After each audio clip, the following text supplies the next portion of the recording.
everyone. Welcome to Zeman Outdoors. My name's Sean. I just kind of wanted to go through and before I started my channel, talk about the reason behind starting an outdoors channel and talk about um, why I thought it'd be beneficial. And so I guess I want to start with I have watched quite a bit of hunting channels over the past year or two as I've gotten into hunting more and more. And there's just not a lot of hunting channels that focus in Texas, on the public lands in Texas, even private lands in Texas. You don't seem to see a lot. And so my goal is to get out there this year and hunt the public lands. And maybe there's a reason why there's not a lot of videos. Maybe it's the big woods are tough to hunt in some areas, and there's just not a lot of action. But I figured I'd go try it out and start a channel and see how it goes. And also, I think there's not, I would consider myself a novice or a beginner hunt when it comes to hunting, and I don't think there's a lot of information out there or channels out there that are kind of geared to beginners.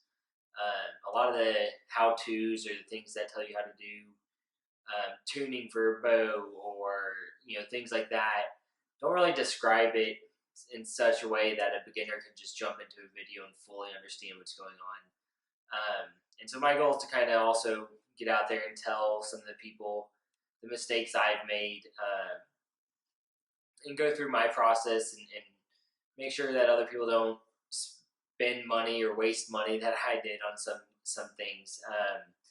And there's also a lot of things I can learn. So I want to learn from people's comments and questions, and I think it's a good platform to learn and teach at the same time. So that's kind of the background behind this. So a little bit about myself. I grew up in Dallas.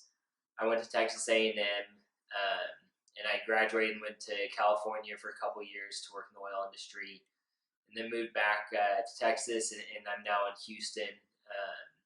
I've been here about 5 or 6 years now. And so kind of about my hunting experience. I never grew up hunting. My dad didn't hunt. My brother didn't hunt. No one in my family really hunted except for my uncle, and I just didn't really get into it right away. At A&M, I had quite a few friends who enjoyed dove hunting and shooting skeet and things like that. So I got my first shotgun when I was a junior in college. Never went hunting though. Just shot skeet junior, senior year in college. Really enjoyed that. And then when I went to California, I didn't really think about it that much because they're pretty strict on guns and hunting there. So I didn't really think too much about hunting. And then when I moved back, met up with some of my friends again in college or from college, and I had some friends that had a property. I have an uncle in Huntsville with a property, and so I really got into just being outdoors and exploring and things like that. We went dove hunting my first year back, and I enjoyed that. And then talking with a friend that was also a beginner and didn't grow up hunting, we wanted to start deer hunting on his property, and so we both bought a rifle, and that was about 4 years ago. And I didn't get a hunt that season, but he did and shot his first doe. And then the next year, I was hoping to hunt on his property, and I wasn't able to. But I was able to hunt on my uncle's property, and I went out there and he showed me the ropes, told me what to look for, rubs, scrapes, things like that. And so I kind of got the lay of the land a little bit, and it was pretty beneficial to kind of have somebody tell you what to look for, and kind of teach you and show you the ropes some there. And so that year I shot 2 doe on my uncle's property. And that was kind of my beginnings. I really got into it after that. So the last 2 to 3 years, I probably shot and harvested 3 or 4 doe and a spike. Unfortunately, when you hunt other people's properties, they don't typically let you shoot a buck. So I haven't had the chance to hunt for a buck yet. That was part of the reason I wanted to also hunt public property a little bit, because I think you have the rules of the public land, but you kind of can shoot what you want and harvest what you want, and as long as you're kind of following the guidelines and that are laid out.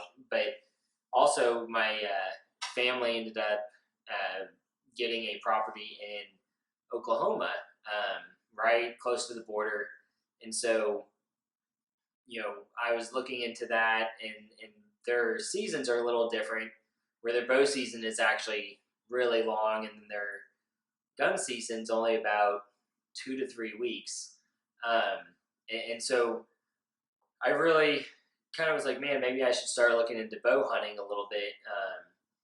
And so in December, I actually got my first bow, a Diamond Infinite Edge Pro.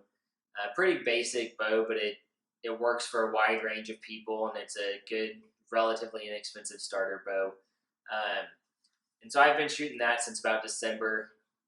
Took one lesson, um, and then I really got into the idea of building your own arrows. I watched the Ranch Fairy's channel, so if y'all haven't watched the Ranch Fairy, he's got a great channel on the lethality of arrows, all about heavy, heavy arrows, high FOC. So I started building my arrows, and actually, hindsight, one of the mistakes I made there was I probably should have waited and learned how to fully understand the form and everything about my bow before I got into shooting or to building arrows. Although I enjoyed it and it was a good learning experience, but I'll probably rebuild some arrows when hunting season comes up after I've kind of mastered the form and stuff. And on form, there's a good series by Nock on Archery called School of Nock.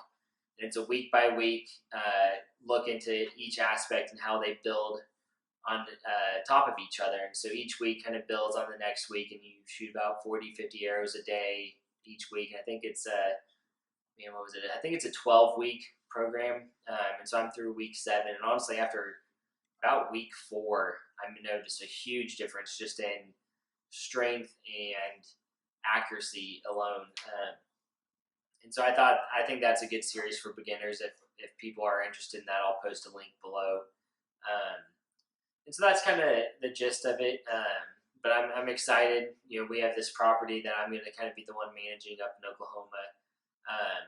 And so I'll bring you along that process, kind of where I'm putting the feeders, how I'm going to hunt it, if I'm going to do food plots, things like that. So I still have a lot to look into that, and I think there's a lot to learn on my end, as well as hopefully help other people that are kind of getting into a new property.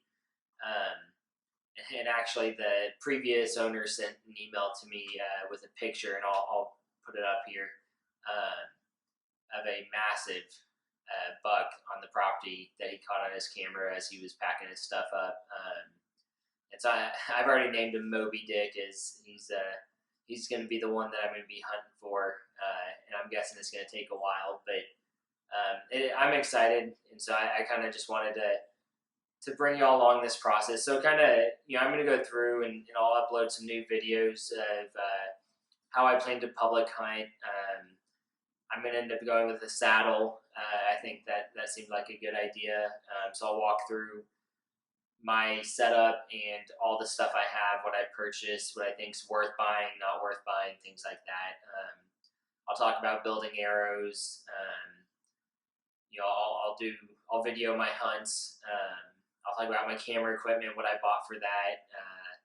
And I'm not one to spend a lot of money, so I try and do the best bang for the buck type of items. And I think a lot of people out there are like that. And when you look at some of these videos of these experienced and high-end channels, they show you the equipment they're using, but it's an absurd amount of money for somebody that's just trying to get into it and enjoy videoing their hunts and things like that. And so those are some of the things. And then when deer season comes around, and if I'm lucky enough to harvest some deer, I'll go through some processing videos. This is going to be my first year trying to process my own meat. So I think there's a lot out there that I know I can learn, and hopefully I can help prevent other people making similar mistakes by kind of having a new channel like this, and maybe people will enjoy it, maybe people will hate it, but we'll see how that goes. So I look forward to how this turns out, and hope you all enjoy my channel.